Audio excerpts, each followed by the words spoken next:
All right, everyone, welcome to the Baddest Podcast, your favorite Star Wars Unlimited Australian podcast with your favorite Star Wars Unlimited Australian podcasters. How is everyone doing tonight? Doing good.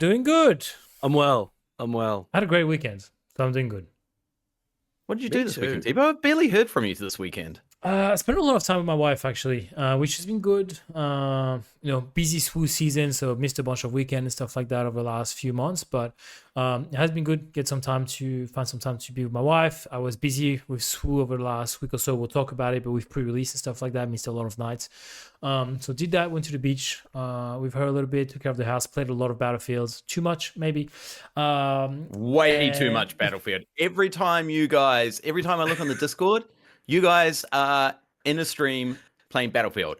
I swear we are now a Battlefield 6 podcast and not a Star Wars Unlimited podcast. It's Battlefield. The baddest field. It's the baddest field. And I also played Dispatch, which I highly, highly recommend.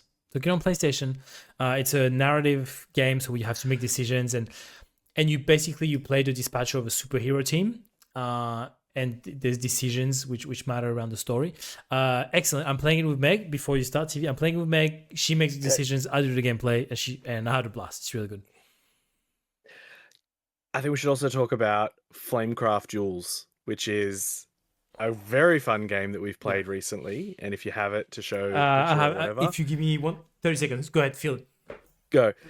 So after the Fortress pre-release, which was the biggest pre-release in New South Wales, which is a super fun event, Tebow conned me into driving him home because I think the last bus or some shit, whatever, fucking Sydney people.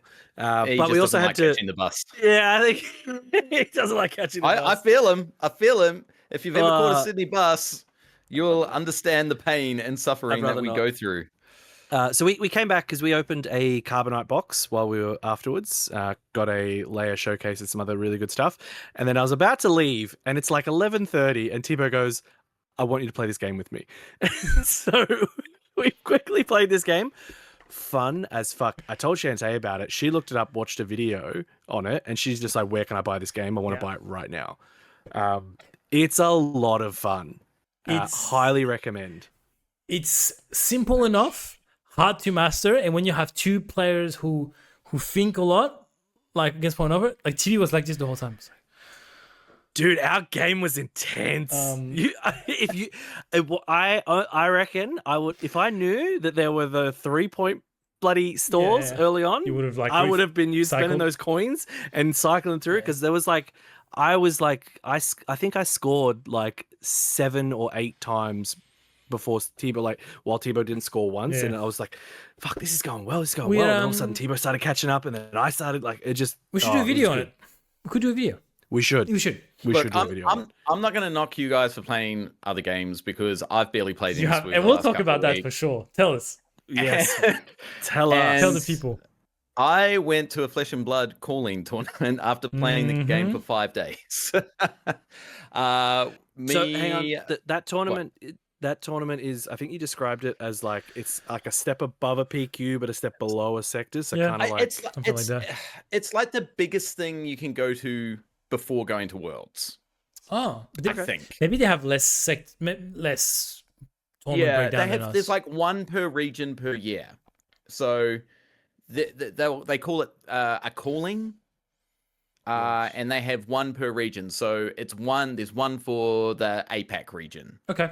And I think it's like a $10,000 cash prize for the winner or something like that. It's crazy. Is this why this game is so sweaty? Jesus Christ. Yeah, it's pretty sweaty. It's very, very sweaty. Sadly, you didn't win. No, I did not win. I went 0-3 in the main event, which is not unsurprising. Mr. James Vickery, baddest competitive team member, also went. He conned me into going. Well, he did. Look, I mean, he didn't really have to con me. Twisted your rubber arm. Went, do I get to go play a different game? Okay, cool. I will go play a different game. No, it was cool. I had a lot of fun. Flesh and Blood has taken me by surprise at how good it actually is. It's a good game. Like I played it with you. It's pretty fun in Perth. It's a good game. James and I are going to do a video about it. Cool. About our experience there. Nice. And how we feel about the game. Very different to SWU. Yeah. What I will say is it makes SWU look like a child's game. To some extent. Yeah. But no, it was a lot of fun. It's easy to learn, very difficult to master. I think there's a lot of people there that have been playing for years and still lose quite regularly. Just like this. Just like Easy to master. Sorry, go. No, go ahead. I was just going to say I played the Ira Armory deck, which was released a few months ago, and just upgraded it with some Majestic cards. Some cheap ones. By the end of the weekend, I'd gotten 3 wins under my belt, which I think was actually quite good. Apparently, lots of people play this game and they don't get wins for months. So when they just go to their local stores. So I was quite happy with that. James was playing Syndra, which is basically Flesh and Blood Sabine. Which I have now built that deck as well. So nice. I now have Flesh and Blood Sabine. Do you have the? Do you have the? It's not a showcase yet. It's like something else. But do you have it? So I didn't up until about 45 minutes ago. Let's go! He's degen. He's degen. When I didn't purchase. So they're called a Marvel, but I didn't purchase the Marvel. I actually purchased the Singapore Pro Quest, I think it was. So it was a promo that you could only get in Singapore, and it is sort of like what's the name of your leader? How in like the leader. What was the name of the leader? So I'm looking it up. Syndra, Cindra. And it's basically a beach promo. You know how like in Dead or Alive, and you can get like the beach skins and all that sort of stuff. Yep. So I rolled that one because it was. So you got a waifu. You got a waifu one basically. Yeah. I love that. And I'm gonna lord it over James. I'm going to so hard. Fuck yes. Fuck yes. Anyway, we have gone off track already. So can I say with Fab, the one thing I do like about it, I think it really nicely captures the essence of you're supposed to be like your character in like armor with weapons. Mm-hmm. I can't think of a card game that has properly captured that essence. Like when I've played it, I feel like, oh, I am the person doing that fighting. Like you're seeing cardboard, but like the armor is set up, like the game is quick. You've got to decide, all right, am I going to put effort into defending right now, or am I going to sacrifice defense to go offense later? Like I think that's cool. So the way it's being described mostly is it's like a fighting game more than like a traditional TCG. Yeah. You're actually like it's like a video fighting game like Mortal Kombat or something like that. Yeah, and it is very much like that. I've really enjoyed it. The other thing I really, really like about it, and I will go into this more when James and I do our video, you feel like you're in every game. Okay. So it's not like you go through the first 2 turns and you're like, shit, I'm actually going to lose this game because you got Chewbacca on a Falcon or something along those lines and I don't have an answer for it, so you're just going to blow me off the board. You feel like you're in every game until, it's not until about 3/4 of the way through the game that someone actually kind of pulls away a little bit and gets the upper hand, and it's a tempo-based game, so the person who maintains the best tempo is basically going to win that game. I'm going to. I haven't played it heaps, but I have liked what I played. I played the Blitz decks. I thought were really fun. Is your Syndra promo the one where she's wearing like a blue scarf and a red bikini? Is that what it is? Yes. Okay, I'm putting it on the screen right now, so people will be able to see. So this is what it is. I have it on eBay here as around $230 US. Is that the correct one? I did not pay that for it, so I did not pay. I got it for significantly cheaper than that. And we love that. So, Which is Yes. why you want to sell me your Obi-Wan showcase to absorb that a little bit. I just okay, all right. We might need to talk about that one. That's kind of a cool promo. That's cool art. Yeah. It's cool, and so I know we're going off tangent again, but That's what talking we're here about for. the PCA grading. So a lot of Fab players use those slim player slabs with the grades on the back to protect like their high cost equipment and Okay. heroes. Yeah, nice. So that's why I was looking for examples in SWU. And I know there was a conversation about grading and like, oh, well, you know, unless you go with PSA or Beckett or whatever, these PCA or PGA, whatever company it is, they are local. I actually think they must be owned by Flesh and Blood, like the Living Story Studios or whatever. They've got some affiliation with them. Yeah, okay. But they retain value being graded under that particular brand for Flesh and Blood. CGA maybe? No, it's not. I've put it in the Discord. It's in the Discord. We were talking about it in the general chat. PC. It was PCG. Exciting, but PCG. Yeah, I guess, yeah. It's exciting. So yes, let's stop talking about everything but Star Wars Unlimited and start talking about Star Wars Unlimited. As we said already, pre-release for Secrets of Power has come and gone, and we are heading into the new meta. So we're going to take some time and talk about our pre-release / sealed experience. For me personally, I surprisingly really enjoyed sealed for Secrets of Power. It's not a secret that I haven't been too hot on the set. So I kind of went in with some low expectations. Sealed is also not my preferred format. But I have been pleasantly surprised by Secrets of Power Sealed. How about you guys? Tebow? It's been good. So how many did I do? 1, 2, 3, I believe. I went to Mitch Hobby Shack. I did Fortress and GG Top Right. It was good. I enjoyed it, but for some reason I think I knew I would enjoy it. Like looking at the cards, I think we've played enough now that we can see, okay, this is going to be a good limited format, or this is going to be a good constructed. And I could see that this would be good in limited, and I had a really good time. I played a bit of Sly Moore, a bit of Dedra. That was on the same day. I kind of switched my leaders. Went 3-0 my first day. And top right, I think I went 3-0 as well, maybe 3-1, something like that. And I played Yularen, which was awesome. And at Fortress, I played Padme Blue. So I played something different every time, which is what I wanted. I wanted to try different stuff. I think a couple of times, one time I was happy with my pool. I think Mitch, I was happy with my pool. The other 2 days, I was like, okay, I can work with that. And then as we get a bit more packs, sometimes the pool becomes a little bit better. Fortress, when I played Padme Blue, was the day where I was like, yeah, this is not great. But I made it work and it was fun. I had a great time. TV? Just touching on, because I don't know that we've talked about this. I feel like we talk about it, but I don't know if we've talked about it in this.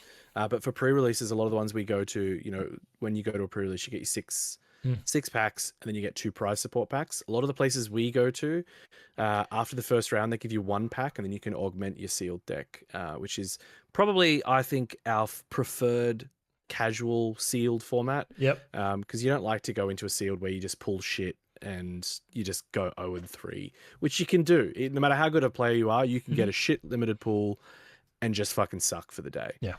Whereas these extra packs kind of go, oh, all right, I can make my deck a little bit better with this, or I can pivot to something completely different and rebuild. Like, it's a really fun format that we like to do. And we do promote when we go to stores to do the pre-releases. And Absolutely. most of the ones that we go to now do it kind of by default, which is what I think a lot of our local community's taken on that. I'm the same. I've very much enjoyed pre-release for this set. I think I've gone to 3. I think so well. too.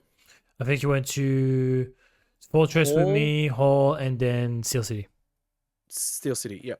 So I went to 3. I went. Can't remember what happened. I think I went 2-1 on at Hall, and I went 3-1 at Fortress. I went 1-2 at Steel City. I went very, very badly. can't remember what I played that day actually though. But the other days I played Dedra, and on at Fortress I played Mon Mothma Blue, which was sneaky good. Dave had a moment where I played that 6-cost heal 2 damage off your base for every official you control, and when I played that down, it was the 5th official, so I healed my base for 10 and just undid all of his hard work. But no, it was good. I think this set has a lot of good cards in it that make, like, there's leaders that can carry a limited deck, but I think there's also really good cards in this set that can pump up some potentially underperforming leaders. Like, we wrote off Sly Moore as a really shit leader, and I don't even think we gave it much of a look to say that it was a decent limited leader. I think she's actually pretty good in limited. I think she is too. Smacking for 5 into things, or just hitting for base 3 and potentially clearing something off the board. Like, she's pretty good. Her ability, meh, I don't know that you use it that much. Spy tokens are sneaky good though. They can be, yeah. If you can create action, if you can do something with a card and create a spy token, it's pretty fucking good. The Galleon has done work, I think, this pre-release season. So it's been a lot of fun. I've cracked a lot of packs, to say the least. Got a lot of nice prestige cards, which are very fun. But no, I've very much enjoyed starting this set. I think it's going to be a lot of fun. Very much looking forward to a lot more limited. And I also did my first draft on Friday, which I think was the first draft in New South Wales for the season. It was a bit of a different one because there was 4 packs, which was just too unwieldy. I don't recommend doing that. 4 packs? Yeah, so people wanted to do like 2 packs. People wanted to include a carbonite in the draft pool at Hall. That sounds like a Carl suggestion. It was not. Carl actually really? was the last one to get there. It was some of the other guys some of the other locals wanted to open a carbonite, and I was just kind of like I'm happy to do it. But I mean, if you draft a carbonite pack, people are just taking value. They're not drafting properly. Yeah. And then by the time of it, we got through it. So we did that pack first. And then by the time we get to the last pack, you've got so many cards that it just, your pool just becomes crazy. Yeah. I drafted Yularen and I went 3-0 with Yularen red, which was... So I played on the Sunday at top right. It's pretty good. Yeah, it's solid. That action economy is fucking delightful. Yeah. And I drafted 2 Mazameters, just deploy, plot, smash. It was crazy. We're going to talk about leaders in sealed and draft very, very soon. But let's move on to the new mechanics and how we feel about the new mechanics. So we've got the plot mechanic, and we Disclose. have the disclose mechanic. Disclose. I feel like plot is definitely far more relevant in sealed than disclose. I can probably count, on one hand the amount of times I had to disclose. But plot itself, it kind of felt like piloting in sealed and jump to light speed. Like whoever had the biggest plot turn usually won that game. Yeah. Look, it's definitely the strongest mechanic of the 2. It's going to be the better one in constructed as well. I think it's that you don't need a lot of condition, right? You flip your leader and you get some good stuff out of it. The cards from plot are usually pretty good. I think the fact that you don't have to overpay for them is really good. Like smuggle, you have to pay a little bit extra because you're like, okay, I'm going to resource it. I can get it back later, but I have to pay a bit more. Here, you're like, I'm definitely putting that in my resources because I know I'm getting it back for the same cost. It's so good. Yeah, but the cards are a little bit understated for their cost. Because like if you look at something like Unveiled Might or Sudden Ferocity, Unveiled Might is... Yeah. As Sudden Ferocity is also, because if you looked at something like Hotshot Blaster... Yeah, Sintra. I guess that's is the same. You get to attack, but Sintra Kaz is a little bit understated, but not that much. They are a little bit understated, like Jar Jar again, whatever. So they are a little bit understated, but it feels really good. Disclose. I'm surprised you're saying you didn't disclose much because I think I watched you play Leia and you have to disclose a ton in Leia. Oh, yeah, I forgot I played Yeah. Leia. Because I played Padme. No, yes, I did. I played Yes. Padme on Wednesday, and I built my deck around Disclose. Okay, I need to disclose as much as possible because I wanted to. No, you're right. Ping. And I played Padme. May have played Padme Green actually. I played Padme Green as well because I had, Mina Bonteri and stuff I think like it depends on your card pool with Yeah. Disclose. Like if your leader, like Padme or like Leia, revolves around Disclose, you kind of will. But if you have a leader that doesn't, like when I played Yularen, the only Disclose I had was that Convene the Senate, which is like give two. The one that gives +2, and if you disclose +2, and if you disclose +4? green, give another +2. Like it's quite good. There's like I said, the Galleon, that's a Disclose. Yeah. I think sometimes with some of those Disclose, especially in Limited, sometimes you can just get fucked and not have what you need to disclose. Like the Galleon was a big one for me in one of my games at Steel City. I had so many fucking red cards, could not pull a villainy card to save my life. So the Galleon was like, I held on to it for a turn thinking, all right, I'll go one more turn, try and get a villainy card. Didn't work. And then I just had to end up playing it. And it's a good unit, but to not get the 3 spies kind of sucks. That's how it's felt to me. Like a lot of times I want to disclose and I'm like, I just don't have the cards for it. At least that's in Limited. I think in Constructed it'll be better, but in Limited I think it's a bit of a tricky one to play. I've been like, well, I have to. I can't just keep this card for my disclose because this is obviously my weakest card. I have to resource it, and then I can't disclose. So I'm keeping a card sometimes for 4 turns because I'm like, well, I need something to disclose. Yeah. I think Premier is going to be different. Like I pulled the Padme showcase, and she's a ping leader who will exist past rotation. I'm kind of keen to see what she could do, at least for now with Tarkentown, and then potentially later without. But yeah, we'll see how it goes. Okay. I forgot that I played Leia. Leia was very good in Sealed. Surprisingly good, right? She's- I wish you get some wins. She's quite good in Sealed. So we'll move on to our next one. Is the top 5 leaders that we think for Sealed. Before we do, well, I mean, it's probably into that. I think a lot of the things in Limited at the minute, there's no removal. There's like It's two- very, very limited removal. Yes. There's like a bunch of damage that's little damage. There's that one that lets you disclose and deal 5 damage, which is kind of huge. But there's only 2 blue cards that actually defeat, and it's like 1 defeat a damage unit, and 2 the other ones defeat a unit that attacked your base this turn, or something like that. So, yeah, I think that plays heavily into how you play around Limited. There's no Rivals Falls, there's no Vanquishes. A lot of removal in previous sets just doesn't exist in this set, so it's a little bit different. Top 5 leaders. Let's have What are our top 5? Is that the question? Yeah, let's have a Or communal are we top gonna 5. well, it's Communal. communally create a top 5? Yeah, so we've played, we've done 3, 4, 5, Yeah. pre-releases. We're going to touch on this a little bit later, but the Melbourne PQ coming up mid-December is the first limited PQ in Australia. So the pre-release and sealed format is very, very relevant for us at the moment. So after some pre-releases and draft, what are we thinking are the strong leaders? Who are the surprising leaders to come out of pre-release as well that we might have written off a little bit? Like you said, Sly earlier. Yeah.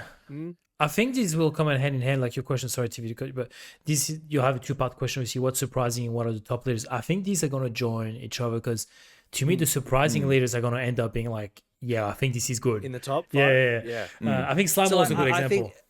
I think Slime was a good example. I think I don't think any of us disagree. Dedra, I think, is in the top 5. Dedra was gas. Yeah. I only played her doesn't once. I won 2 or 3 of my game. I won all my game when I played her. But I haven't played against it too much. But she's gas. She's really good. Yeah, she just doesn't quit. She fucks everybody up. Deploying on 4, Clint said it forever. Deploying on 4 is insane. I think she's got a great ability. Compare her ability to Sabine. Sabine's ability is shit by comparison. Like, deal 2 damage to a unit or draw a card. Either way, something good's happening. I don't necessarily agree. 1 damage to each base is as good. It's different. I understand what it does. It puts you on a clock, and you got to pay. You got to pay for Dedra's. You do. You got to go to base. 2 damage to a base or a card is a good time. There's the amount of I times think. where I wish I couldn't get pinged because he pinged me to death. The fuck? I would have preferred Dedra. So Dedra's in there. But Dedra's 100% in there. I think the one that is the most surprising and is in the top 5 is Leia. I think we kind of said that she was going to possibly be good in sealed. I can't remember all of that tier video, but I think she's really strong in limited. And there's a lot of good cards in blue-white this set that just bounce really well with her, I think. I actually think the sneaky good one is Mon Mothma. That's true, actually. Yeah, now that you said Mama, especially from Fortress. That's not crazy bad. good. So I played Mon on Monday night. And it was my pool allowed me to play Mon because I had plenty of officials that could be played in yellow and red that I could slot in. And then there's that unit that you were talking about that you played at Fortress that just heals you for like a bajillion. So good. Oh, because you got that off at Top Ride, didn't you? I got that off as well. No, I got that off. I got that off at Fortress. No, Fortress. You played. I did Fortress. Oh, HR. Okay. Yeah. Dave messaged me as well. I think he did it recently, and he healed as well. Like, it is such a good card, and it's in her like basic colors, like it's green white. Yeah. So if your pool allows it, like Mon Mothma is very, very strong. So weird hot take. I think she's very good in sealed because she opens up the possibility of your pool being usable. Yep. Draft. I think she's a unique draft method because you're not always going to take.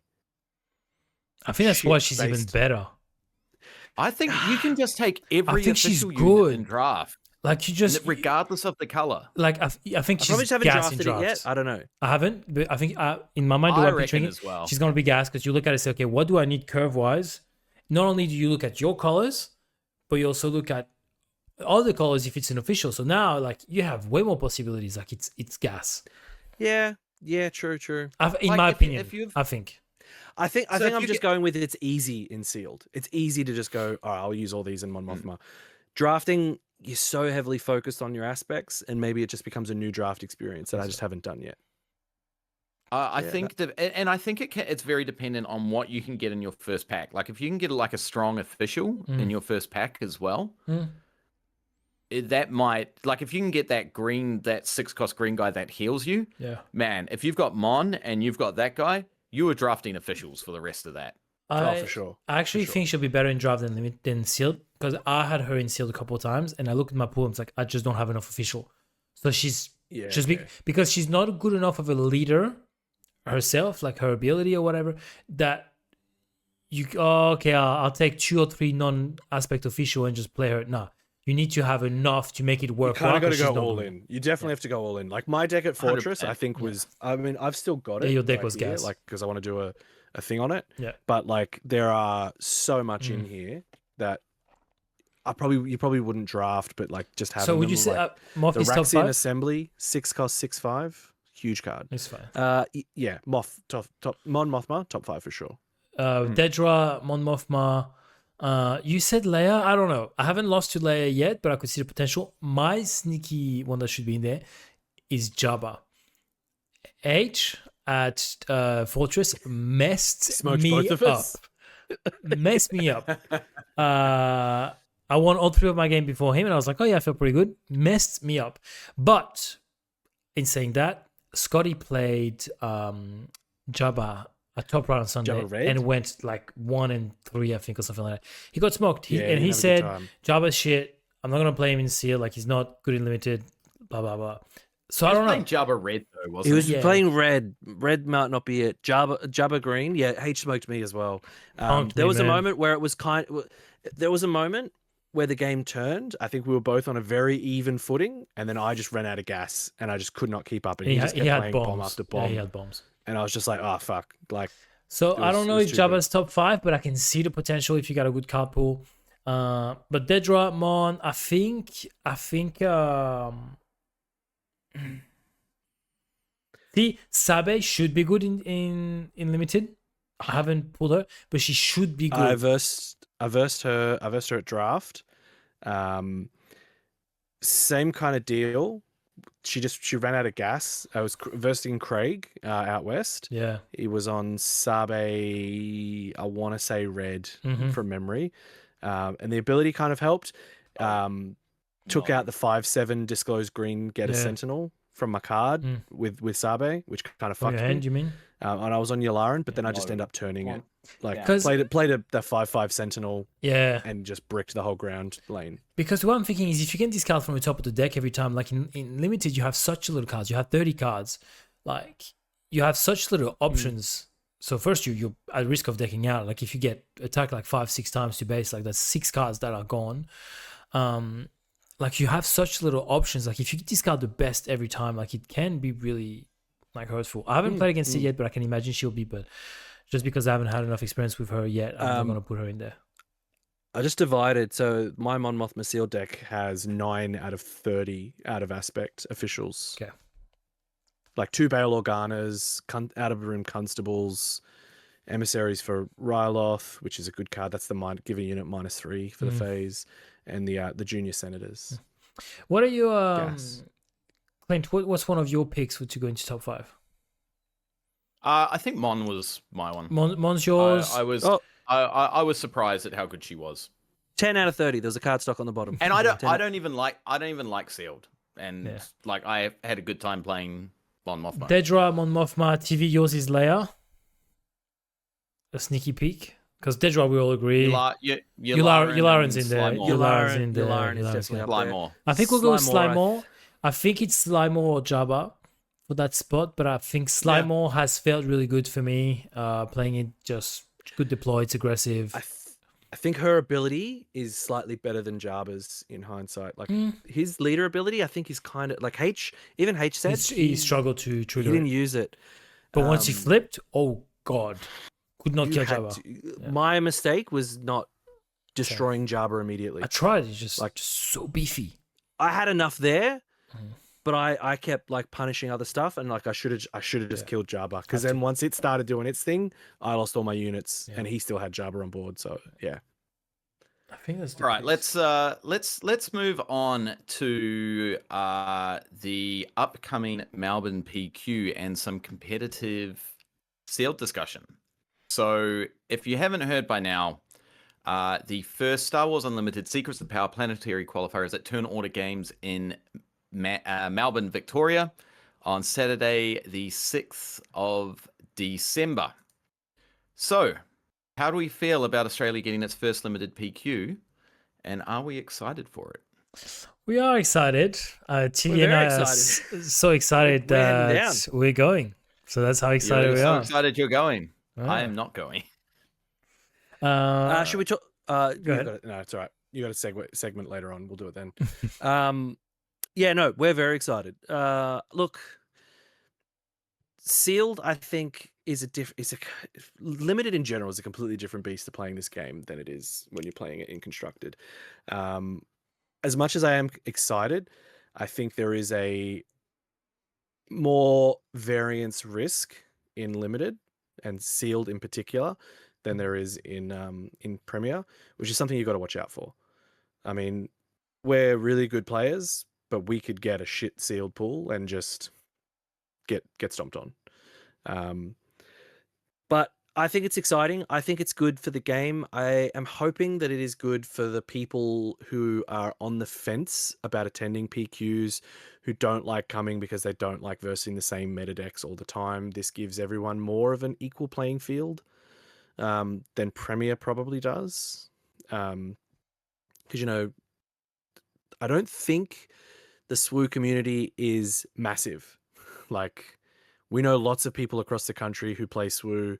We see a lot of the same people winning tournaments, time and again, with their awesome constructed decks. And, a lot of it, there's not to say there's not variance in Premier. You can still get shit matchups and get fucked over, no matter how good your deck is, no matter how much you play and how good you are as a player. But I think Limited is a gateway to some of the more casual players coming to a competitive event, which is what I hope to see.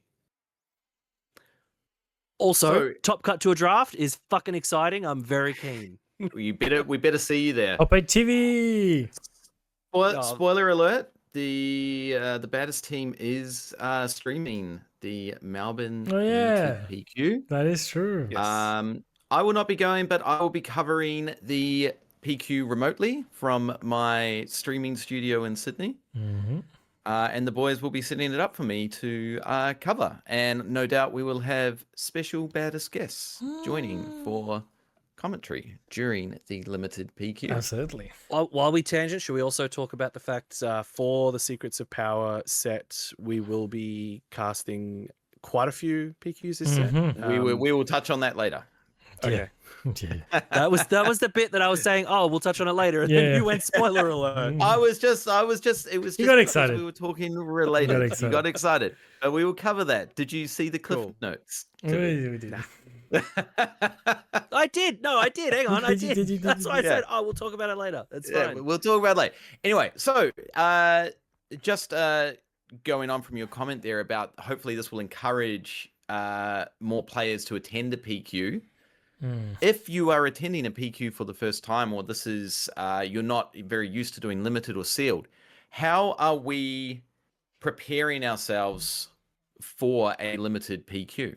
So what are we looking for? What are we we've got a few key points here. What sort of decks are we looking to build from our pool? Are we better to go with aggression decks? Are we better to go with some more mid-rangey decks? Or if our pool allows it, do we want to, maybe pick Chancellor Palpatine and try and go for the long game? So the interesting thing is you won't be able to get Palpatine or Padme because That's very you can only true. play them in pre-releases Yeah. because they're the promo ones. So not ones you'll need to consider. Look, So Jabba. Jabba is your control option, kind of. Mhm. Pretty much it. And Dedra. And Dedra. Dedra can pivot because she can be very But she's a aggressive, but can also be quite controlly. I think it always comes down to what your pool is. It also comes down to what comfortable playstyle you are. I am by no means an aggro player, but I often do find better success with aggro decks in Limited because Agreed. 30 cards, you kind of got to get it over quickly. But it does depend on what you get. Like your variance is your biggest enemy, but also your biggest ally when it comes to sealed. You kind of want to build around your bombs. If you can, that becomes the thing. If you can. To me, it's I do find better success in being a bit more aggressive in sealed. And to me, it's about its key traits. It doesn't mean you go all face or you go all control. I think it's 70% of the time face and 30% traits. It's just key traits. It's a couple of times. It's like, okay, well, I'm going to kill this because I'm going to do this, whatever it is, or I have to deal with this otherwise I'm dead. You don't trade as much as you would in Premiere, in my opinion. So I have a bit more success with a bit more aggressive stuff because you don't have a lot of restore as well. Like you said, you restore 10 and stuff like that, but that's very, very unique examples. Like you don't have a lot of restore in a limited kind of format. So I would recommend going a bit more aggressive and getting reps. Like you and I, TV, we've been talking about it with Scott about how we're going to get reps for the upcoming event. And we are going to be doing that. We're going to buy some packs. We're going to get some limited going. But yeah, you have to get reps. And I think it's really cool at the moment on the site that shall not be named, running 30 deck cards. Yeah. So 30 card deck. Going and grabbing 6 packs, looking at what you've got, build a deck, chuck it on there, and maybe play against some other people. I think as well, like we've talked about it, and if you want to get more in-depth discussions about limited prep, sign up to our Patreon because there will be many videos coming up about that. But I think the best advice is going if your store has pre-release kits that they didn't get through for pre-release, pick them up, crack them, play some games with your mates and test them out. If you want, join the Discord and put, chuck it in the general or chuck it in looking for games, people looking for games. I know there'll be people in the Discord that will want to practice some sealed decks and see what you're going to do. I think practice makes perfect, not with the actual deck, but just learning the cards. Knowing what cards are good this set is going to be the key decider in your success at a limited PQ and your lack of success. Agreed. So if we're knowing the cards, what cards are we looking for? So what would be our top cards that we're looking for in sealed or draft? Sudden Fury. Sudden Ferocity. Get that one. Yep. Sudden Just said no Ferocity to or cards. Unveiled Might. Sudden Unveiled Ferocity Might. or Unveiled Might. Fuck, such good cards. Definitely, like if you can get that on your Dedra or your Yularen, I will say, man, you're Good cooking. time. if you can You get are cooking. Do you know there? I'm going through this Dracelian Commandos 5-cost 4/5 ambush plot did work bad. in Mon Mothma. Really good card in Mon Mothma. for me, I think I have Nimble Prowess is sneaky good. Yeah, not bad. You can turn some tempo off for your opponent by exhausting something, and you make it's a 1-cost 1/1 attachment. Exhaust something in the same arena. Card. Yeah. So good, so good.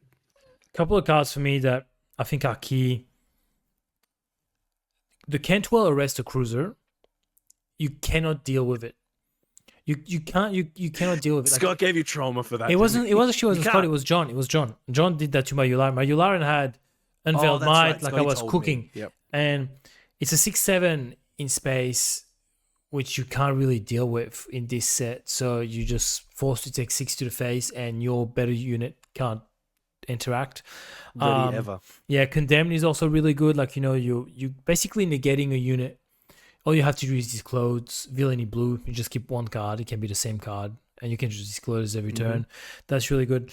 And in red, the card that allows me to double trigger dead draw.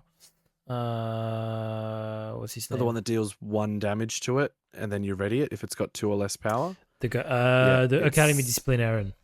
Academy Disciplinarian. Because you Yes, can hit, very good. like, deploy dead draw, hit for 4 to can't- face to use it again. You can't have Sudden Ferocity Honor and do that, which is kind of it's not frustrating because you're still hitting for a shitload when you've got Sudden Ferocity anyway. Yeah. But yes, that is a really good card. Academy's 'cause plan it's a is 3-cost. superior play, in my opinion, because you get another unit then.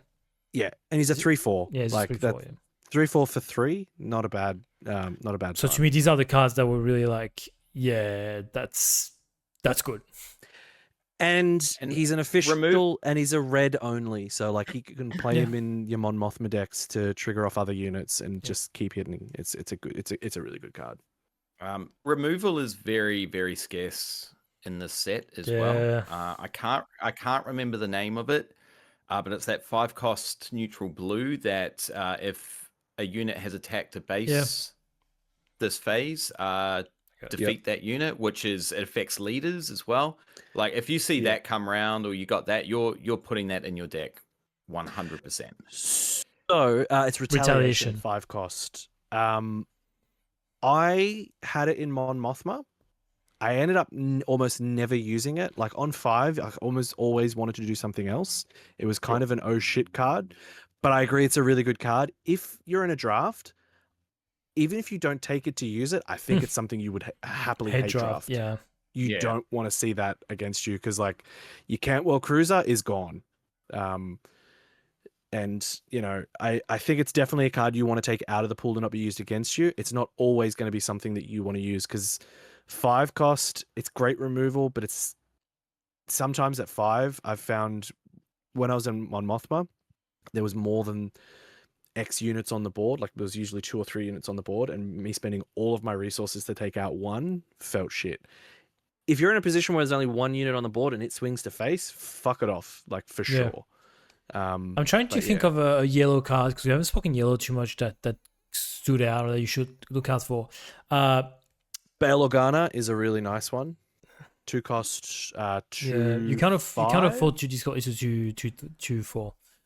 2/4. You can't afford to discard as much in limited. But Veil Sata, the 5-cost 4/6 with raid 2.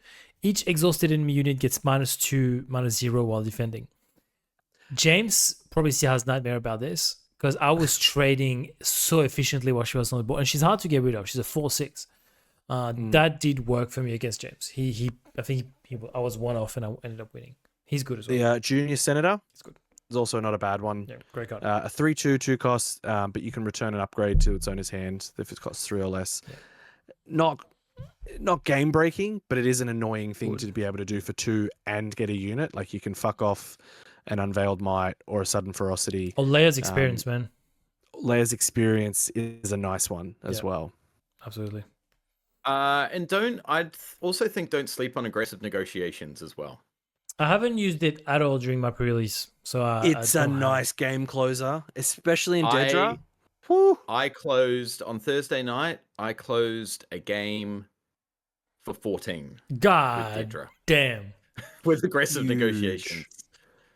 Huge. That's mental. Yeah, so it's don't sleep on aggressive negotiations and sealed as well. So when we're drafting or we're doing our sealed, we talked previously about plot being very, very strong. Are we building our decks around the plots that we can pull or draft? I don't think so. I don't think it's been like I've found my pools looking at it and say, well, I actually don't have enough plots to play X leader. Like I wanted to play Palpatine a couple of times and I don't have plots. Obviously, in regular sealed, it won't be the case. I think it's a nice addition if you can say, okay, I'm going to be able to plot this out, play this as well. I think it's good, but I don't think you should say, okay, what plot do I have? Okay, I have some red plots, so I'm going to play red leader. I don't think that's valuable enough. So it's Yeah. not a pack one, pick one. I Like don't if you think so. cracked a sudden ferocity or a unveiled might, In or draft, even a Jar maybe? Jar. Jar Jar, I might consider, but even then, no. I actually, so like we talk about, is it Baron? Is that the one what we call it? Bombs, ambush, removal. Hmm. Not a lot of ambush in this set. Not heaps, no. What's O? Opening, Yeah. and nice to have. Like 2 cost starter cards. Yeah, first turns. I still think that is the way to go in draft, and I think it is what you should be looking at when you're building a sealed deck. Sometimes the plots are those cards, but I think a lot of the times they also aren't. So I don't think you build your deck to have that necessary. I mean, if you start with a sudden ferocity and you take it, and then someone passes you another sudden ferocity, or your sealed pool has like 3 of them because you're just fucking going ham for red, like it probably is something you want to consider. But I don't necessarily know that mechanic overall is Enough to build around. what you're building around. Agreed. I still think plot is very, very strong, and the tempo definitely shifts if you can deploy with a plot and your opponent can't. Depends what the plot lets you do. Yeah. I don't necessarily know that it makes or breaks, because there's been times where like there was games in Yularen where I didn't have a plot and I still won the game, and Yeah, my but opponent did. it's a different kind of tempo though. Like you're Sure. you're staying ahead by your action economy, Action your economy. inherent action Mhm. economy. Whereas that is what plot is giving you. It's giving you action economy. And Yularen is probably like that, exception to the rule because you're automatically getting tempo other- from that. Yeah. Well, look, let's talk Dedra then. Sudden Ferocity is the first one that always comes to mind because Yeah. putting the 3 on her. There are times I think where that's not the right play to do, and I think as Tebow said earlier, like sometimes it's deploying Dedra, hitting with Dedra for the raid 2, and then playing the Academy Disciplinarian is more effective than not plotting. And then I think you can definitely make the argument that some plots are huge game swingers Yes. and will turn it further in the tide than you are. But I don't necessarily think that mechanic itself is the thing. Like Cinta Kaz is a card that we say is pretty fucking awesome. Mm-hmm. In Limited, I actually don't think she's that good because a lot of the good leaders that you want to play deploy on 5 or less. And So- I don't really want to wait for 6. That's what I was going to say. I think it depends on the curve you can put around it. Just keep talking. You're fine. I think it depends on the curve that goes around it. Like to me, Yularen is a good example of something that at times I waited to deploy him on 6 to get Unveil Might and Jar Jar out. Not necessarily on him. Sometimes he was Jar Jar, put it on another unit, whatever. But I was like, okay, I'd rather put like a 5, like put a 5 cost here. My board is still fine. Like I put that 5 cost 5-4, 5-3 ship a bunch of times, which is hidden. Knowing, okay, next turn, I still have the tempo to do this. It's a great card. It's a great card. There's not enough space. Like space bombs like that Yeah. in this set are gold. So I think it depends. Like if like we're talking about slime ball is a good example. Like I think the plots on 5 are a bit awkward. The plots on 6 are better, or 4, Yeah. but like all 5, like maybe you have to do a 3 and a 2. Like I think it's a bit different. I think it depends on what your leader is. Yeah, it feels uncomfortable. Like especially because like I don't think there's any debate amongst us that like Sinterkaz is probably going to see a lot of play in Oh hell constructed yeah! decks. A lot of good leaders Mhm. flip on 6, deploy immediately, It's gonna be get some disgusting. great action economy. But in limited, I just feel she's not there. Because if you have what's to that take a 6 card? leader cost, like I mean, there's what Leia. I actually can't think of any off the top of my head. You 6? don't really want to play Leia on with red as well. No, you don't. You want to. Green is probably better. Uh, Yellow is also sneaky good with Leia. That reminds me. Speaking of, because I was trying, you spoke of Sinterkaz, and I was like, oh, how are we going to counter those plot stuff? I played Elia Kane on Elia Kane. Ooh. Yes. Raid 1, 3-6 for 4. When played, look at Good card. 3 enemy resources. You may defeat one of them. If you do, its controller put the top card of the deck into play as a resource and readies it. So you don't penalize them from a resource point of view, but you get rid of the good plots. Yeah. That served me right a couple of times. That's gas. I really like this card. I think G told me you did it against him at Fortress or something. Was it G? No, Or no, maybe no. it was H. No, you hadn't played It was H by somebody that else. point. Who did I play? I did it to someone, but I can't remember who.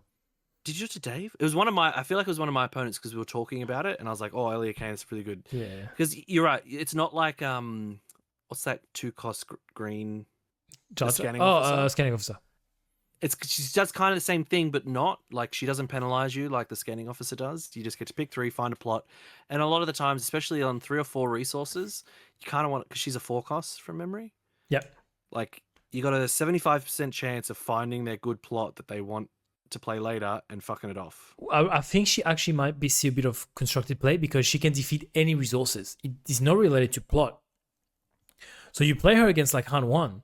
You can get rid of text, you can get rid of stuff that they want to get rid of later, you can get rid of any smuggle, you can get rid of smuggle, you can get rid of anything. It's not just plot. In limited, it's obviously just the plot stuff. But in constructed, it can be anything. So I think she's gonna see a bit of play. She's interesting. Okay, any final thoughts on limited / draft / sealed? I'm excited for drafts. We haven't drafted yet. I'm excited. Most likely Got drafts tomorrow night? HR. Yep. So I'm excited. It's gonna be a long day for me, but I'm keen. I'm actually really, really, really keen to draft tomorrow. Tippy? Fun. No, I think that's it. I'm excited for more draft leading up to the limited PQ because obviously we need practice in both formats. I am very keen.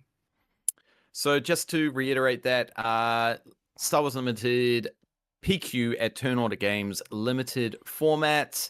The tickets went live today, I believe, Saturday, 6th December, 9 a.m. to 9 p.m. they've got there. So tickets are $100 God damn. for the PQ, which I don't think is unexpected. A little bit more than what a standard PQ is, but obviously you are getting more in the way of packs to participate in the limited PQ. So we'll quickly talk about it. We can't not. You're right. I don't know when I first saw it, I was like, oh, $100. It's not an insignificant amount of money.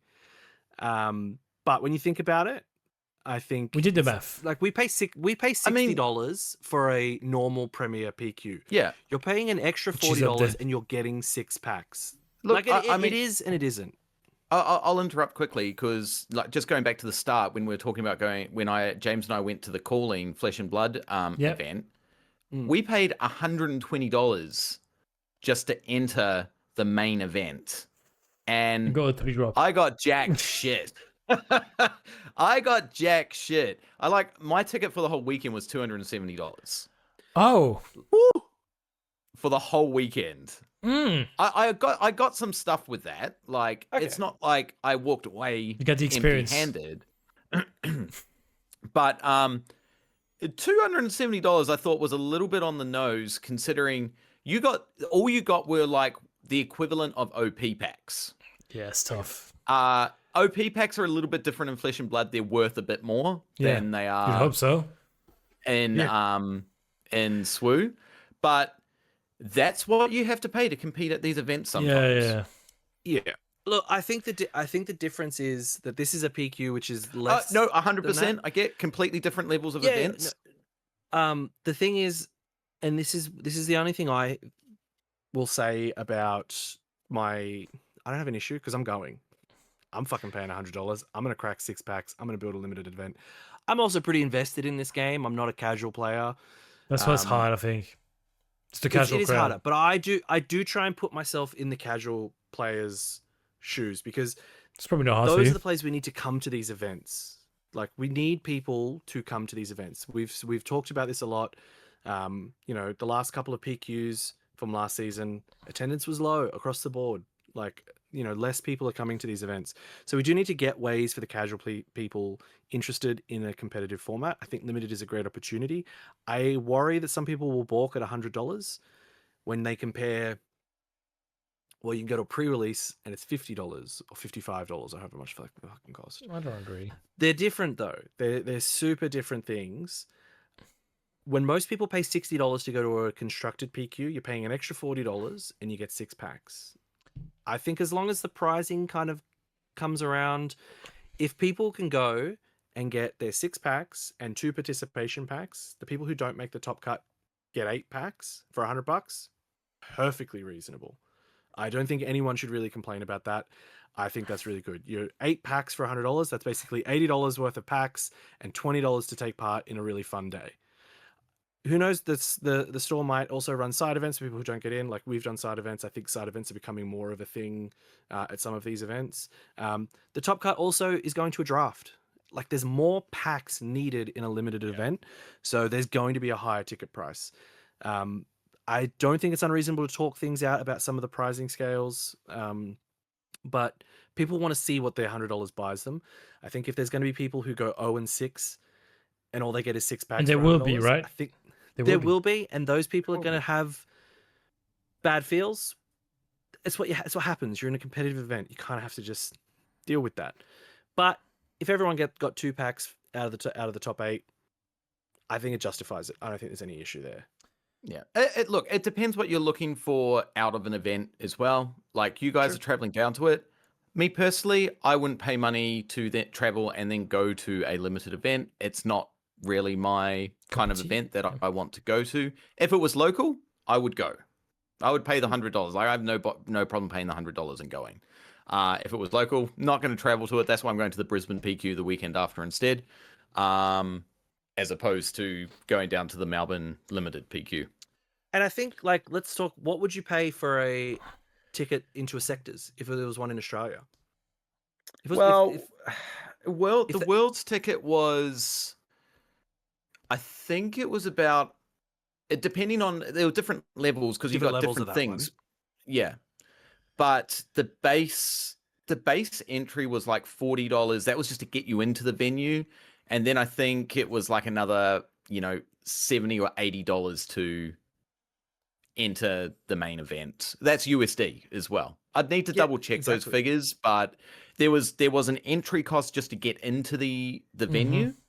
Like, which you had to pay to go itself. into the venue, and then you had to pay for entry into the main event, and then you had to pay for like all the side events as well. What I will say, I think.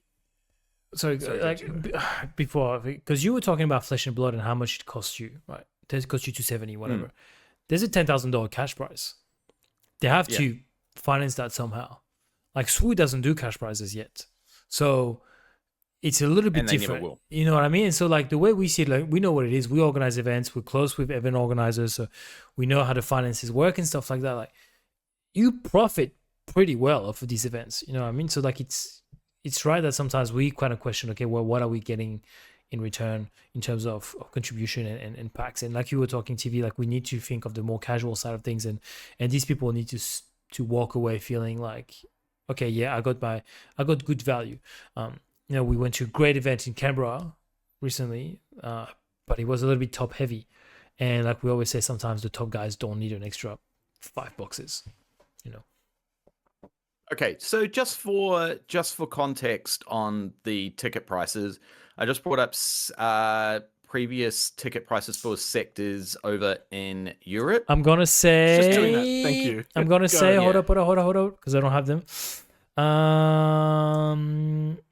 Just predict in euros. 110 Predict in euros. Okay, so Tivi? He's looked them up. What? No, I'm looking up American ones. So was this the constructed or the limited? Just the constructed. Just to enter the constructed event. 80 euros? Like you're asking how much would people pay to 110 go to euros. sectors? I think 80. Okay, so for a VIP entry, it was 120 euros per person. So what's that? Like $200? About that. What's the normal? You got Oh, yeah, tell us what you get. you got Reach around. reach around. You actually pretty much got. It was just You get you more got packs. a whole lot of extra. You basically got extra shit. Yeah. You were paying for extra shit, but the base rate. What do you think the base rate of that was? Well, if you said that was 120. Just to enter. My guess was 80 euros. Yeah. Okay, so it was 42 euros, so like $100. Well, $80. 60 to $80. That's And cheap. you got a play mat. You got an alt art card. That's cheap. And some prize wall tickets as well. So okay, so a limited PQ in America, same question. There was the Philadelphia limited sector. 50 US. There's 2 tickets. There's a general the standard and the VIP. and a VIP. Regular is 50, VIP is 80. Clinton? I reckon like 80 for the regular and maybe like 150 for the VIP. So in between, okay, so you nailed the US VIP. for me. It's 150.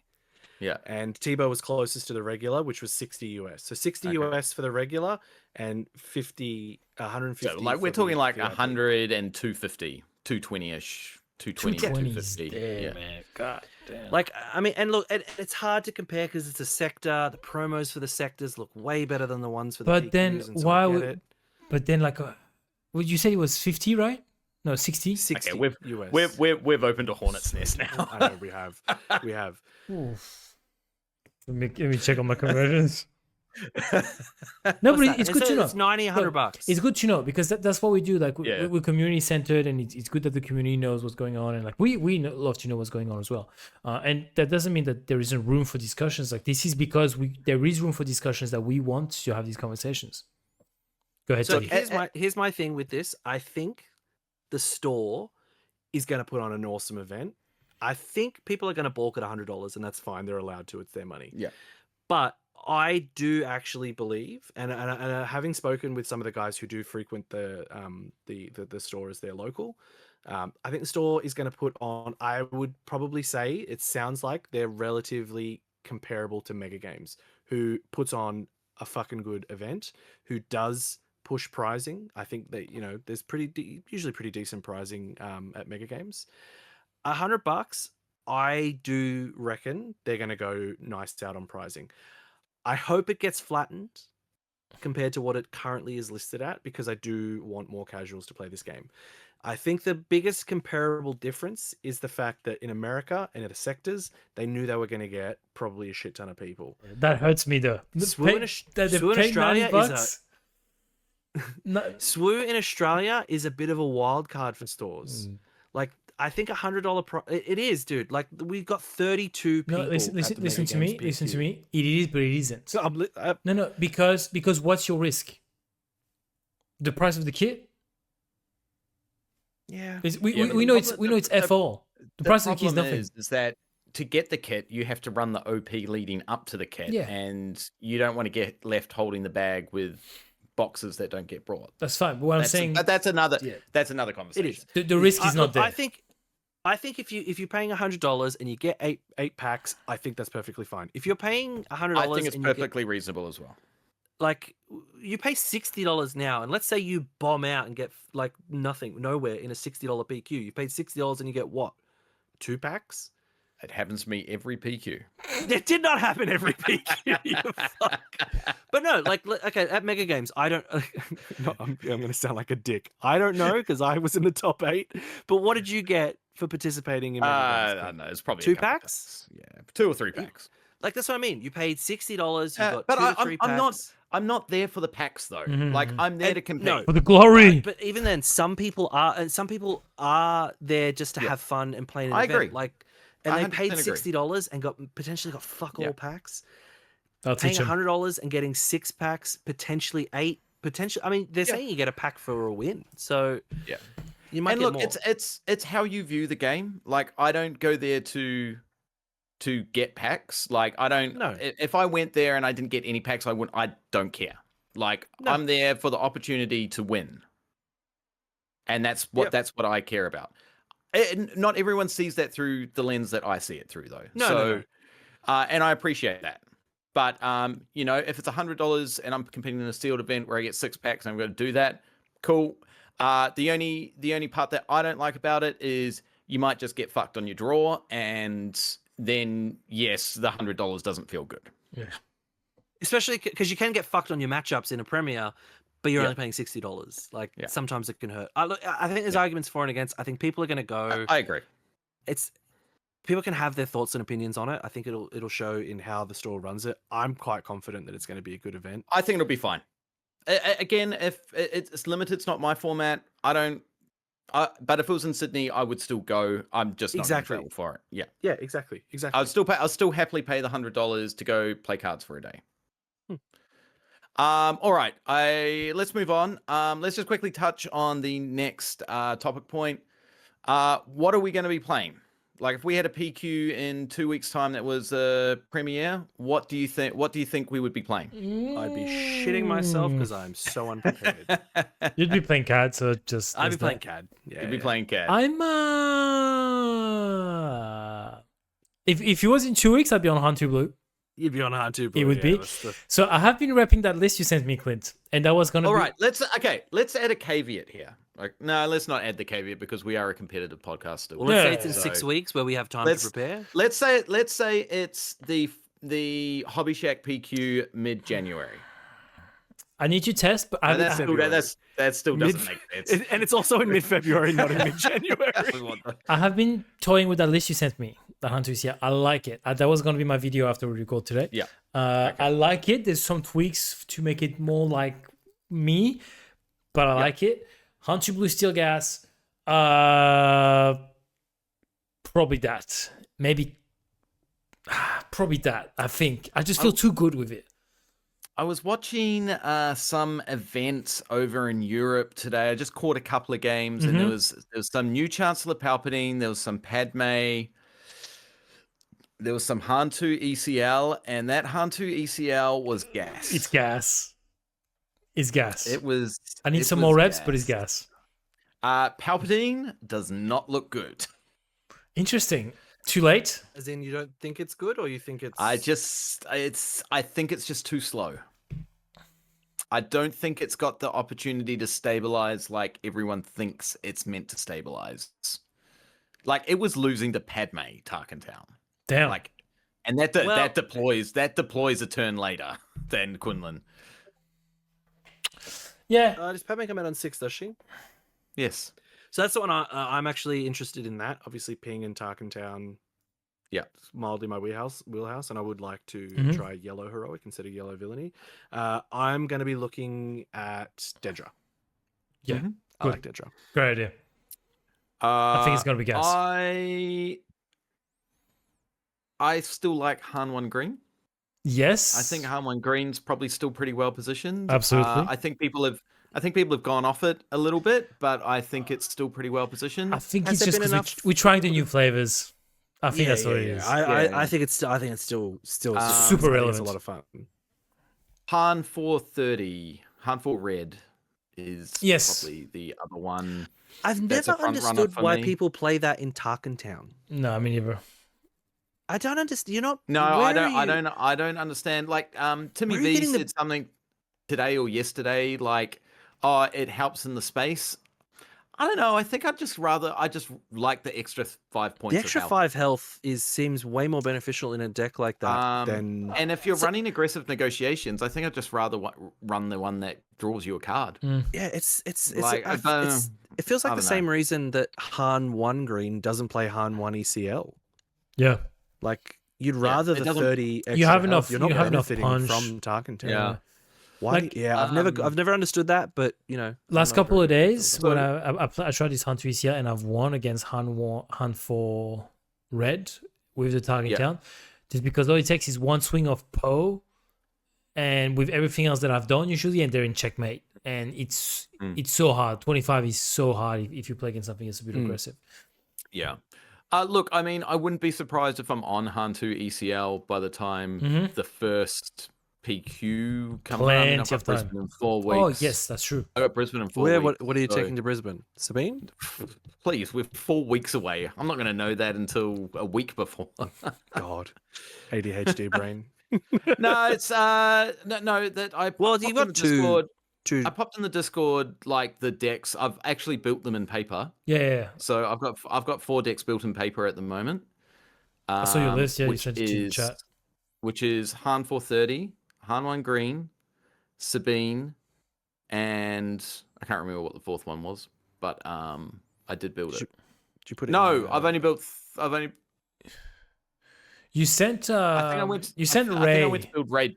Ray was one. I think I of them. went to build Ray Data Vault, but I only had half the cards. Okay. So Luke I 4 didn't build Data them. Vault was Luke 4 in- Data Vault was the other one. Yes. That was. I It's think like it just was a- in the Carabas Lounge. Yeah. Discord. In the just another space aggro because you can deploy Luke and Cinta. Oh, Kaz. I think Han 4 is just better. Yeah, potentially. I think being able to flip Han, get a plot, and then ready all the resources again is just way more powerful than what Kaz can do. Yeah, plot. Good time. And I think it's a better aggressive negotiations deck than Kaz probably would be as well. Maybe. Because you've got draw is that? you've got a draw engine with Han, you've got the C3PO, you've got the Bow Shack. True.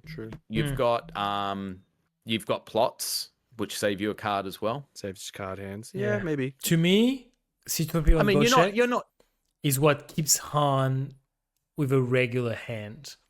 Like you don't have big hands with Han 4. Like you just stay afloat with Han Sure. with C3PO. But and maybe all you're wanting to do is hit for 5 with aggressive negotiations. Yeah. Like you're not wanting You to don't have hit to hit because- for 15.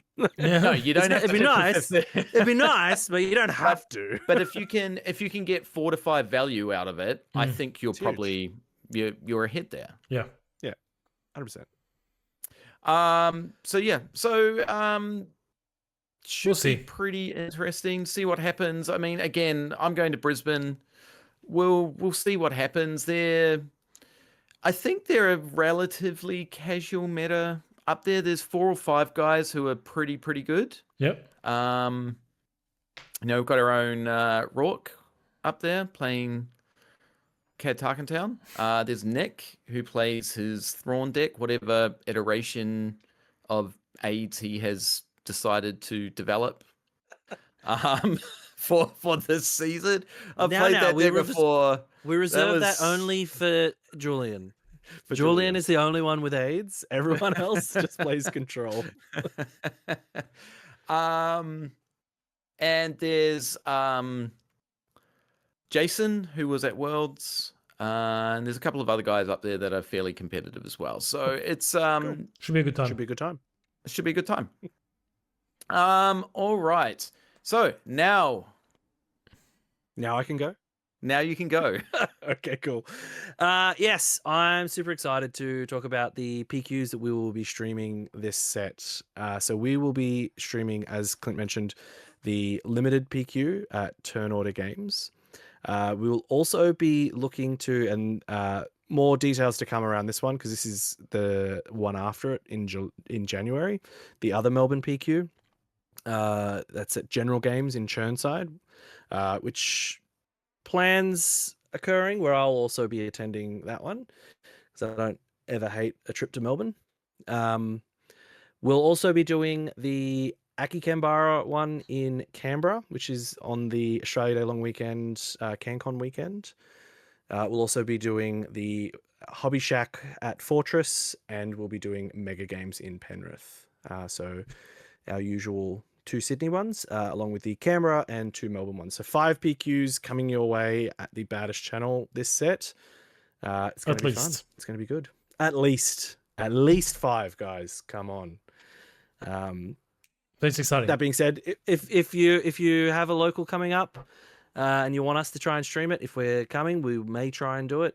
Reach out to us if you're a tournament organizer and want some streams kicking off. We're always keen, especially if we're around. All right. Should we do a couple of podcast questions? Yes. Because we are severely over time. Hold up. We are. I'm excited. We do love doing the odd podcast question. So let me bring them up here. Okay. All right. This one is from Hi Funko. He is a Perth local.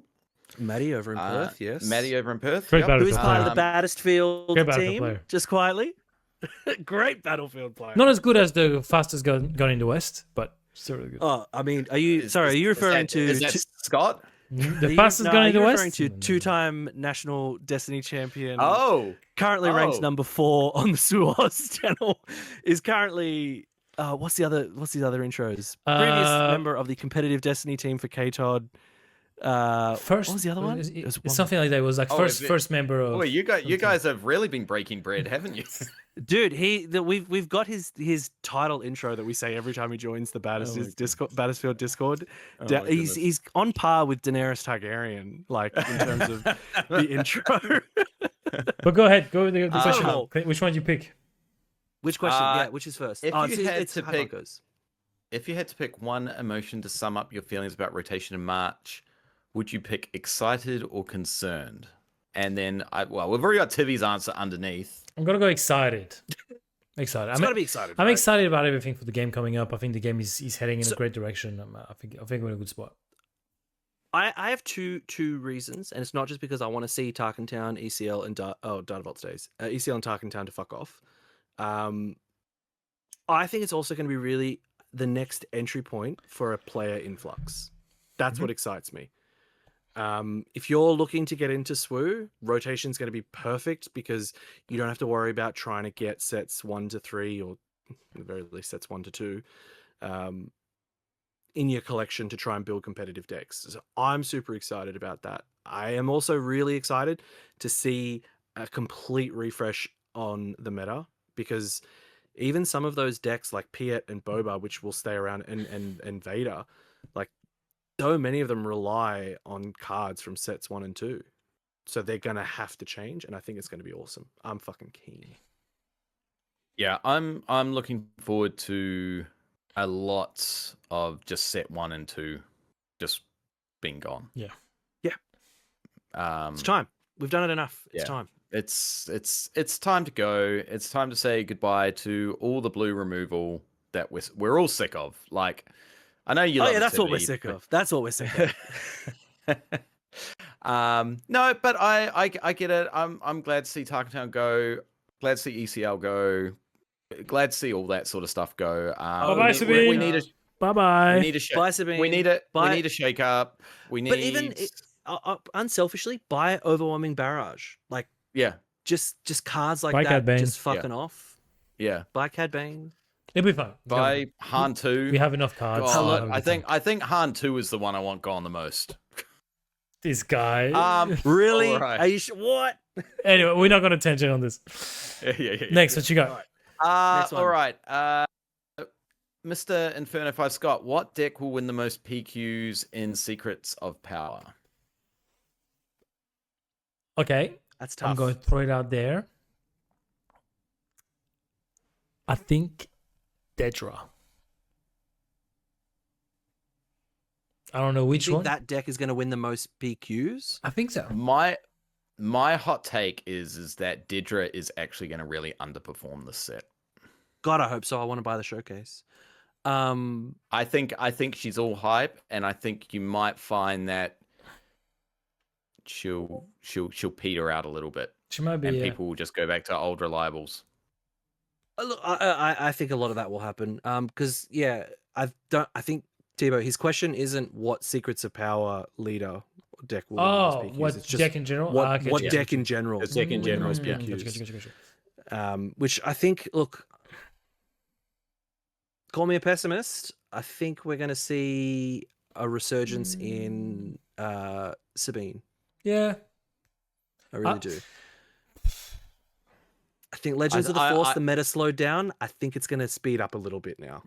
I think Han 2 will Maybe beat it Han out. 1? Yeah. Well, which one?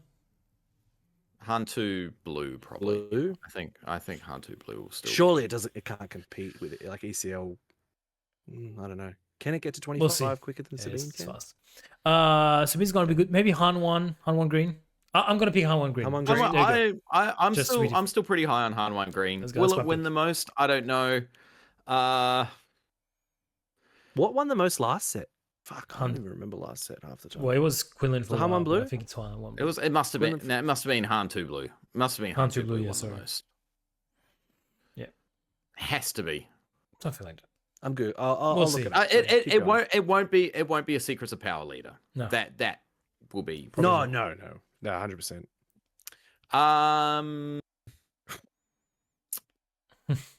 Had the most Sam top 8, from that's for Canberra. damn sure. Sam from Canberra. What's been the best place to travel to play SWU, excluding Worlds? I mean, Tim said, of course, it's Perth. I didn't go to Perth, so I can't weigh in there. So, I had a great time in Perth because of who we were with. It was a 2-day event. I think my favorite travel was probably Melbourne when you and I went to the first PQ. That was a really good travel. Like, Yeah, that was fun. it was Yeah, fun. that was I don't good, know. man. Like the hotel was fine. Like we ate well. Like the vibe was good. I don't know. You To know, me, us that was the sharing best that trip. single bed was one really good way to get to know each other, because we didn't know each other that well when not yet. when we went to Melbourne. It's true. It was like more than a year ago now. No, it was no. I like Yeah, that. it So was. I'm looking forward to going to Melbourne again. But Perth was good because of the boys. But Perth is they're a couple of centuries behind. You can't take the what? bus, and you have to pre-purchase a ticket. You can't tap with your credit card. What is this? You know what? I haven't had a bad trip to Canberra. Agreed. I but was we gonna dread say it every Canberra. time. We do dread it every time, but once we get there, Yeah. we always have a good time, and I think it gets better and better every time. And I think it gets better and better every time because one, we know more people down there now. Two, True. we know what to go do. Like we've got a set routine in Canberra now, and it involves do. It involves Capital Capital Brewing. Brewing, We should really get a sponsoring deal. Every time. Broad And Burger, and I feel bad because a couple of times I know Brad's reached out and be like, "Oh, we're hosting something on beforehand the night before." We're like, "No, we're going to Capital. we go to Capital. We're never not going to Capital. Even last time, we didn't go there the first night, but we went there on the way out. Like Yeah. we're all leaving, and We're we still serious went to gentlemen. Capital Brewing. Like it's got to happen. I think you're right. I think Canberra's up there, but I did have a good time in Adelaide. Yeah. Okay. I think the community in Adelaide was really cool. I think they were all really nice people. I had some of the best chats with some of the locals there. I think that was really fun. I didn't go to the Melbourne PQ either, so I can't even put that in there. Maybe this one will be. You regret it, for me huh? when we go down there. I did for a little while. I don't anymore. I regret not having a judge legal authority. That upsets me, but I wasn't a judge. I've always said that if the PQ wasn't held at the Fortress down in Melbourne, it wouldn't have been the same experience. If it was Agreed. just held in some store, I actually probably would have walked away a little disappointed from it. Well, But the fact that that VR put it on at Fortress, they paid the extra money for it, or Asmodee Australia now, whatever. It really added to the whole experience of doing it, of going down, making it felt worthwhile going down to it. speaking of, there's another one in Fortress Sydney coming up. There is. So, and I mean, I know that's caused a lot of confusion. There's going to be lots of material coming out to reinforce that it's at Fortress in Sydney, not at the Central Warnervale. Coast. Warnervale, that's the one. So Baddest maybe tick of approval. 100%, 100%. Can we pivot back to it was Han 1, Han 2 has won the most Yes. events by a country fucking mile. Let me just tell you, 487 events. The next closest, can you guess, real quick? This guy's one of them. Quinlan. The next closest, I'd say, CAD didn't really win a lot, did it? No. It's the Last set. CAD was third. It might be Sabine actually, because Sabine actually, Sabine is even fifth. Could be though Yoda. it's fifth. Yoda Red did the rounds for a while. Boba Fett from JTL. Was That's second. true. We fucking talked about this a lot as well. He was the most played for a very long time. Wait. It was the most played for a while. Boba Fett from JTL was the second winningest deck of PQs. According to Swoo Base. Are you calling I'd Swoobase a find that. liar? I'm looking at all decks. I'm questioning my life choices right now. That was the second winningest deck, because yeah. Okay. All right. Whatever. Do you have one last question for us? One last question. Can see a couple of good ones. We've already kind of covered that one. Liam from the Cock. If you could redesign a rare or legendary card that never sees play to be good and balanced, what would it be and why? It's probably a loaded question. Yeah. Can we need to come take back to that one, don't we? into the next Yeah. episode? I definitely Because we need to do I some think that'll be research, a but that's really actually fun really thing. good. I think next episode, each of us brings a rare or legendary card that never sees play. All right. I'll do a list of ones that never see play. I'll use Swoobase to look at the card analysis. Give us the pool. We can each pick one, and then we can redo it. I think that'll All be really right. fun. We've rabbled on for way too long, like we usually do. Closing thoughts, gentlemen. Closing thoughts. Hi Funko's other question: biggest Swoo pet peeve or etiquette mistake from an opponent? Don't ready your resources in the regroup phase or your units until the end. You're supposed to draw, resource, and then ready. I actually loathe it. It upsets me a lot. That's fine. I know it's the tism. I don't give a shit. I'm That's going my to thing. ready the fuck out of my resources. I know you are, you fuckwad. And I'm going to hate playing against... Yeah, I know. And then when you're going to do it in a PQ, I'm going to call a judge and I'm going to say, he can't do that. Now he can't put anything down. So, English is my second language. Apologies. Next I thing's did gonna be understand. Playing with French cards. Playing French cards, I'm going to have to get them fucking translated. Okay, I have a couple. So to me, board state is annoying. Like when people don't keep a clean board state, I was like, they don't put the damages or this or that. You It's get just super tilted. I know when he's done commentary for events and he sees people not... I remember just at, put I your think it was damages on the base, bro. Adelaide, you messaged me to go tell someone on stream to clean up their board because you were so tilted by it. But I had something that happened to me recently. I don't know who I was playing against. Clint just played with his camera and now he's frozen. But that's fine. It's all fucked up. We'll keep going. Someone was doing...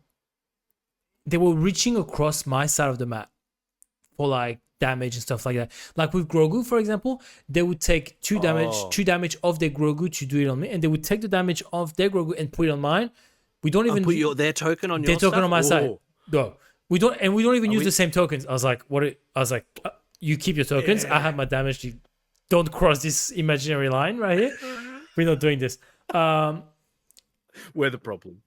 Yeah, they do this. They would defeat something and just like reach and push my card away and say like, oh, this is dead. Whereas it, don't you reach across my side of the thing. It's just no go zone. So I can't believe you crossed this line. I didn't like this at all. I'm sure I have more.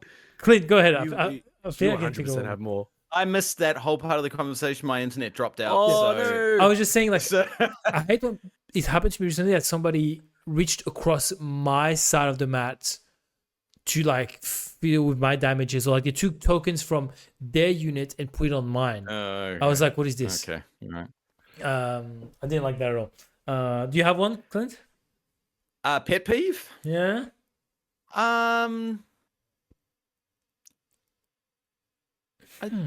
Don't think so. Games Not that not go longer not than 5 resources. not off the top of my head. I don't have one off the top of my head right now. That's all right. Nah, like the ready resources thing, I'm fine. Like it's just just It's my tism. I'm I okay. do I look I don't like people that keep a messy board state, and I have to ask people, can you please like clean this up so I can Yeah. understand what's going on your Yeah. side. But that should be just a general etiquette When they, thing as I well. know. I remember I called Julian out on it a bunch at the first Sydney PQ from last set, maybe, where he's like, I'm glad we're it's shaming people here now. Yeah. I've been Julian. I'll shame every day of the week, and he knows it. But you know how he keeps his resources sometimes way too tight. You can't see like how and many. he has dark yeah. sleeves Like as well. Very dark sleeves. He and like kind of had to kept saying like you got to spread these out. Your opponent needs to be able to see it. So because I can go the other way, like it, but it needs to be a very open, like clean board state also means open board state. Like I need to be able to look across the board and see what you have, how many resources, how many cards in hand, like what your units are out. But yes, I really don't like when people have like 8 million resources and they're just all fucking over the place. That is Troll players, man. As Sort your resources out. messy fuckers. as we are closing on the episode, I want to first of all, thanks everyone for listening all this way, and thanks everyone who subscribes and follows the content and interacts with on us. this long, we Who have stayed appreciate on you. this long. And interacts with us in the comments, whether it's on YouTube, interacts with on Discord. We really appreciate it. It makes what we do worth it, and yeah, we have a good time doing it. I also want to thank the Patreon, all our Patreon subscribers that have subscribed as the first wave troopers, and I hope we have enjoyed the content. Also remind you of our Pounds of Gaming partnership. We have had a lot of people using our discount code to get some fresh stuff to gear up for the upcoming set, whether it's sleeves, binders, cases, all that stuff. So yeah, our code is in the description, Batters10. They do really, really good stuff. Clint? And I just want to interrupt here. I put in a big Palms of Gaming order of sleeves. They've got a brand new color, jade green. You will see me rocking the jade green, and they're matte now as well. They're good. So they're not glossy on the front. Ones. Yeah. I will only be rocking jade green matte pog sleeves moving forward with side loaded inner sleeves. Now I know you guys aren't hot on the side loadeds. Look, the side loaders for me, that makes sense. the side loaders for me, it tucks nicely into it, and you don't have the card popping out the top, because I don't like putting them in upside down. I can The side loaders, and I think the side loaders are a better fit as well. Okay. Because I was having some problems where we'll do a review. The sleeves were just a touch too tight. And it was bending the card slightly. The side loaders don't have that problem. Right, well, we'll do a product review. I want your product review. Anything else, Sean? But yes, they were great. TV?